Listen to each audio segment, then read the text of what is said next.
Well, now that we are back into our narrative lectionary rhythm, I feel like I should begin each week with my best attempt at the TV voiceovers like previously on the Bible.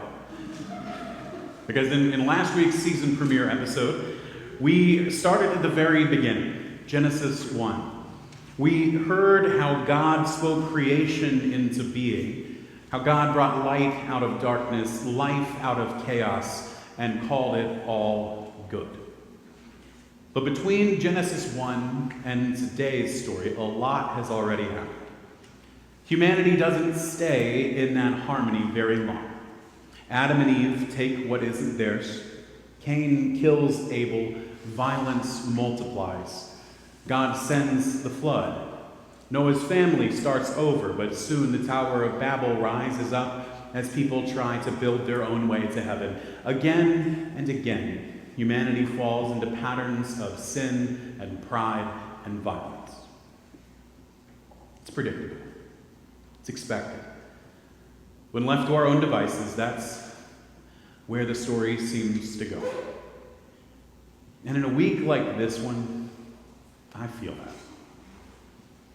After more school shootings, after threats of war and acts of war in places like Ukraine, Poland, Venezuela, and the ongoing genocide in Gaza, after the public murder of Charlie Kirk and all of the divisive rhetoric and vitriol that's been spewed in the wake of his death, as people wrestle with his complicated legacy and misinformation and polarization, with our utter revulsion at such a senseless act of gun violence.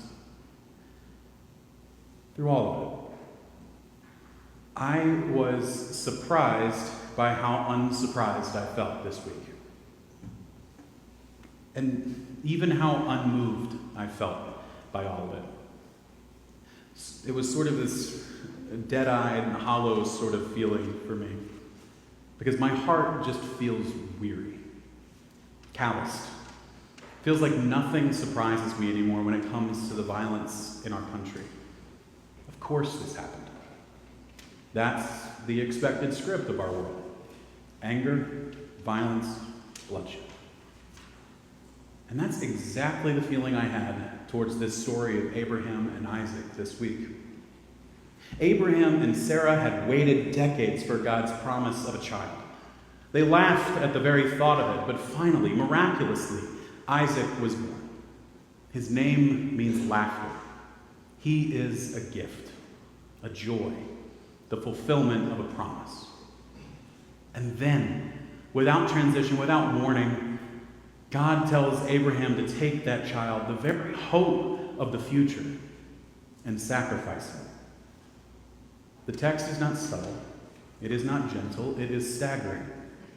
Abraham, Isaac, Sarah, the reader, everyone is caught in this tension. We are at least given the narrative comfort of knowing that this is a test for Abraham. But knowing that Abraham doesn't know that, it makes this story one that just hits us in the gut. How could God ask such a thing? What kind of God demands the life of a child? And I'll own this. Perhaps I'm reading my own emotions into this text, but I felt like I could see the same dead-eyed, hollow sort of feeling that comes with a weary and calloused heart in Abraham. You can read Abraham's actions as devotion and faithfulness. They can be a defeated sense of resignation at the all-too-well expected trajectory of this divine relationship. In the cultures that Abraham knew, child sacrifice was not unheard of. The Canaanites, the Moabites, the Ammonites, the worshippers of Moloch and Shemesh. These were societies where the gods were believed to demand the unthinkable, that parents would offer their children to appease a deity.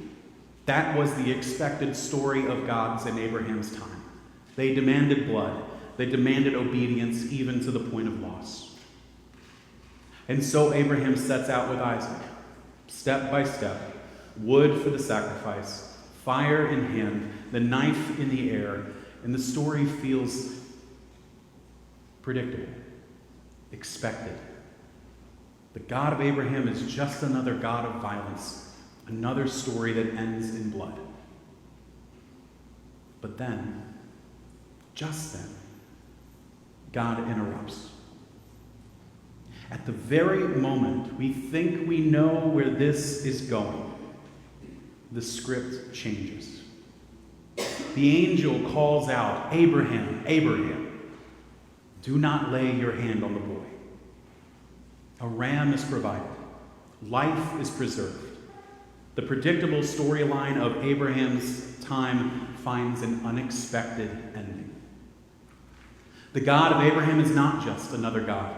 This is not the God of Moloch or Chemosh or Baal. This is not a God who demands the blood of children. This is the God who provides another way. The God who says, expect the unexpected. Friends, I needed that word this week because my heart is hardened by the expected.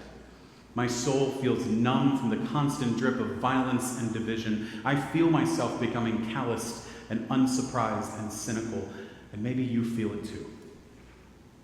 But the God of Abraham, the God who provides, refuses to let us stay in the expected patterns of violence that too often mark this world. God disrupts. God interrupts. God makes a way where there is no way. Abraham names the place, "The Lord will provide." Notice that. Not "the Lord has provided," but "the Lord will provide."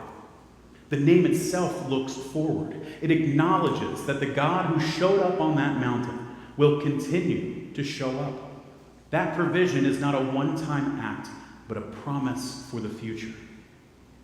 That's the good news of Genesis 22. The cycle of violence and death is broken by the God who provides life instead. And that's the good news of the gospel. God does not demand our children, our blood, our sacrifice. God gives God's own self.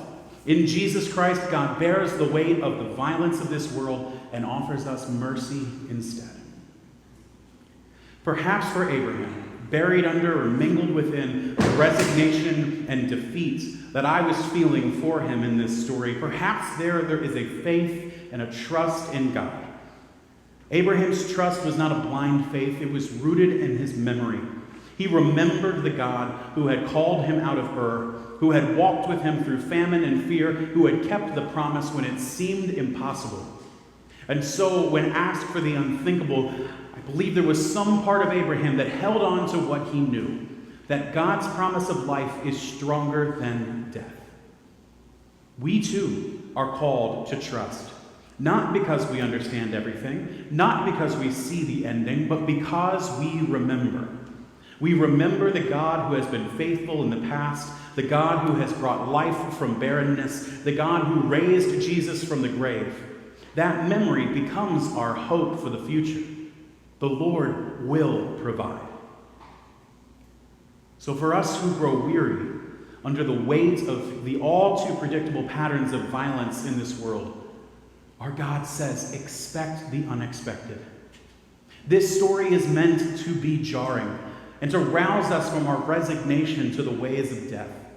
It means that we cannot simply resign ourselves to the expected. We cannot shrug and say, that's just the way things are. Because the God we follow is the God who interrupts the expected, the God who provides another way. And if that's who God is, then that's who we are called to be as God's people. So in a nation that seems to worship guns, where violence feels routine and our discourse seeks to turn our neighbors into enemies, what does it mean to expect the unexpected and to be the unexpected? It means refusing to let violence harden our hearts. It means showing compassion where the world expects vengeance. It means choosing to speak peace where the world expects more shouting. It means making room for grace when the world only expects more blood. To be God's people is to live as a holy disruption, to bear witness to a different way, to embody the unexpected. And I'll be honest with you, that's not easy. I don't always want to. I get tired and cynical. I get calloused. But this story tells me that God isn't finished. God interrupts, God provides. So when the world tells you to expect violence, God says expect the unexpected. When the world tells you to be hard and unfeeling, God says be the unexpected. When the world tells you that nothing can change, God says, I will provide. Friends, we do not worship a God of violence. We do not worship a God who demands our children. We worship the God who provides, the God who makes a way where there is none, the God who calls us to expect the unexpected and to be the unexpected, right here, right now, in this weary and divided world. Amen.